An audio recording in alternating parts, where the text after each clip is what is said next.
En rentrant du travail, la propriétaire de la salle de boxe passa devant une poubelle et vit un petit garçon assis à côté. Prise de pitié pour lui, elle lui demanda ce qu'il savait faire. Le garçon ramassa aussitôt une brique par terre et la brisa en deux à main nue, déclarant qu'il était très fort. La propriétaire de la salle resta bouche bée et décida de l'emmener chez elle. Elle dirigeait une salle de boxe. Et comme le garçon avait une force exceptionnelle, elle le faisait s'entraîner avec les élèves tous les jours. Mais les élèves le méprisaient et y allaient toujours plus fort pendant les entraînements. Le garçon était furieux, mais il se retenait, car il était né avec une force surhumaine. Un seul coup de poing de sa part pouvait tuer quelqu'un.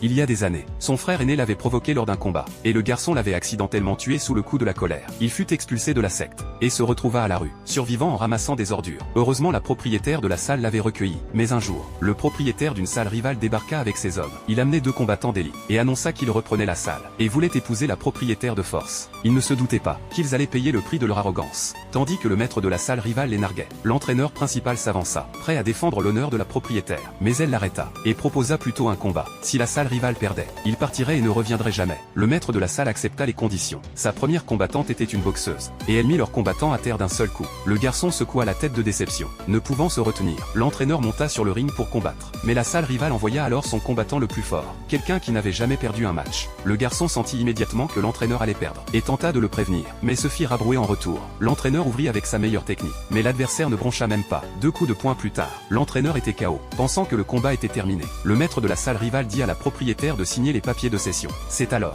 que le petit garçon l'attrapa par le col, et lui dit de ne pas maltraiter la propriétaire. On se moqua de lui pour être intervenu, mais le maître de la salle, voyant sa loyauté, insista pour que la propriétaire devienne sa femme. Le garçon était enragé, et s'apprêta à le frapper. Le maître tenta de riposter, mais le garçon attrapa son poing à main nue, et lui brisa le bras comme une brindille. Les combattants de la salle rivale étaient furieux, et chargèrent le garçon, pour sauver la salle. Le garçon sauta dans le ring, jurant de vaincre tous ceux qu'ils avaient amenés aujourd'hui. Ses camarades plaçaient tous leurs espoirs en lui. Le maître de la salle furieux renvoya la boxeuse sur le ring, affirmant qu'elle tuerait le garçon sur place. Mais ce qu'aucun d'eux ne savait, c'est que ce garçon savait aussi boxer.